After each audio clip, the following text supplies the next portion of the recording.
Hi guys, and welcome to our video.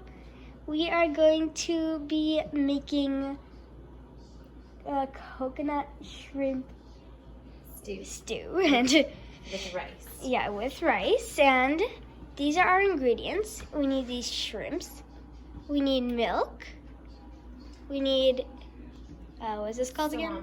Cilantro. I keep forgetting how to pronounce that.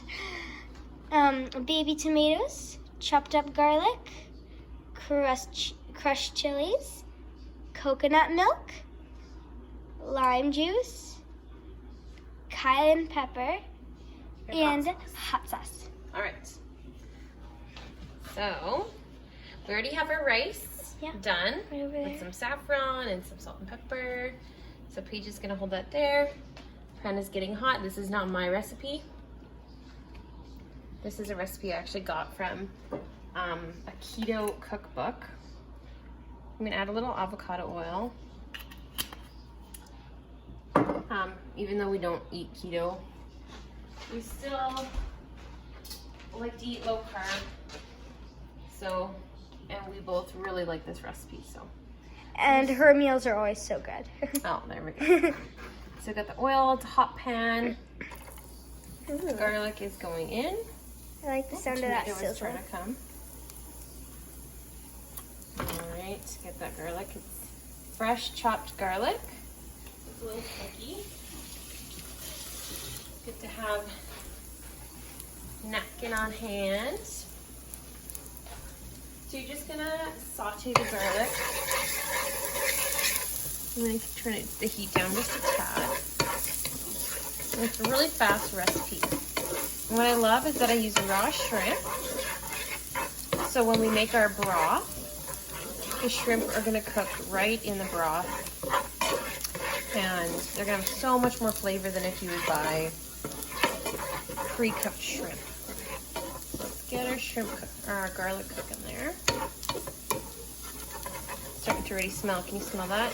It smells really good. Okay. So we got our shrimp going, and it will cook for quite a while in the broth. So you don't have to get the garlic all the way. Just get a little bit of color.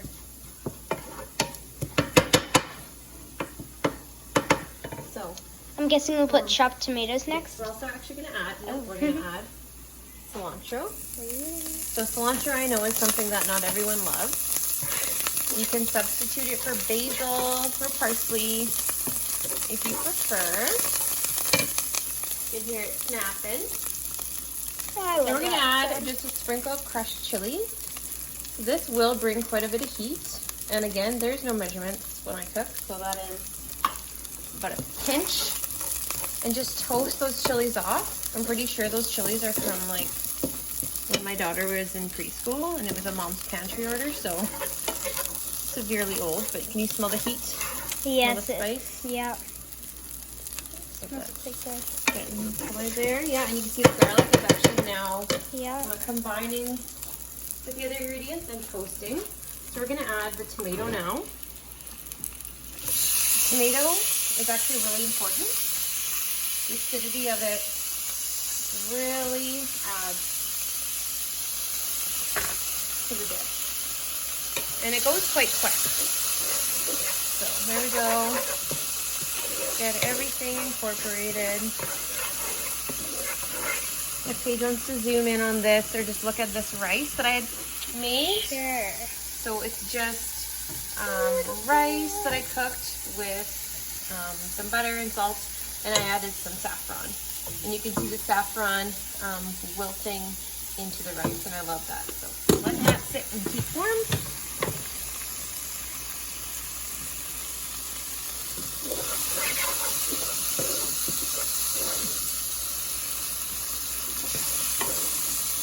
Okay, so now this is looking pretty good.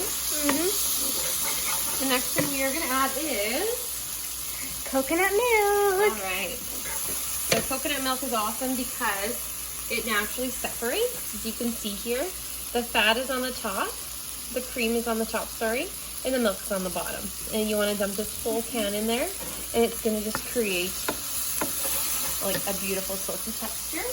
Okay, I'm excited to see what it does. All right. So you're gonna add the coconut milk. So it almost looks like like you can see white. the clear. Ooh. Almost like white Play-Doh at the top. Yeah, almost. It's like a clear, milky substance at the bottom that you're probably used to seeing if you ever had a fresh coconut. So the whole can goes in there. Now, because we're feeding all of us, and we just want to stretch it a little further, I will add just a little splash of 1% milk.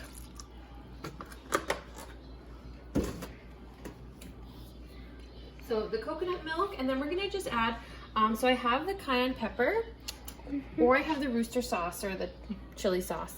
I prefer the chili sauce, but if you prefer cayenne, you can do that as well. So we're just gonna add a little squirt of this to give some heat. Yeah. Oh, I hear my brother crying in the background. Yeah, he just got woken up from a nap, so. Yeah.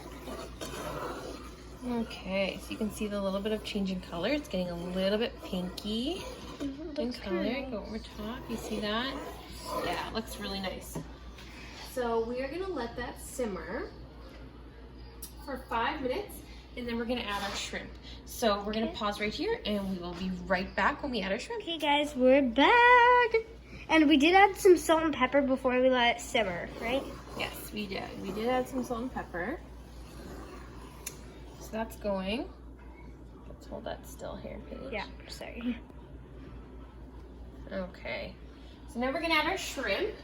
Yay! As you can see, the shrimp is raw. Yeah. So that's okay. Don't be scared of cooking raw shrimp. It's like I don't use anything else. Keep in mind, as long as it's cooked properly, it's safe. Yes, we'll cook it properly. Yeah. All you need to cook it for is until it's pink. Ooh. There's no real amount of time. I love shrimp. Depending on if it's a little frozen still, that's okay. The shrimp I bought, which actually was quite surprising. I didn't even know this, which is ridiculous. We chose to buy it without the tails because we always pick off the tails anyway. Yeah. Especially for the kids, we end up just picking all the tails off. And this was way cheaper, and we got way more shrimp for our money. So, good tip for there. Yep. Usually at this point, I would throw in 2 whole limes and just let it simmer in the broth and take them out after. But let's be honest, the limes are going in the Coronas these days, so we're just gonna use some regular real lime juice. Do a couple splashes. That's it. There may just be more than a couple. Okay, and then we're just gonna let this cook for another 3 minutes. So we're gonna take another break, and we'll come back and you'll see the pink shrimp. Okay, we're back. It's been about 5 minutes, but Yeah. You can see the shrimp are nice and pink. Just gonna make sure there's no more gray shrimp. Alright. So we're gonna let that, I just like to turn it to high just to give it one last blast. Doesn't that look good, guys? I can't wait to eat it. So one last blast, it's just simmering away. And it will keep cooking in the hot broth, so don't worry about that. Now this is a broth that does not thicken up at all. So again, you can,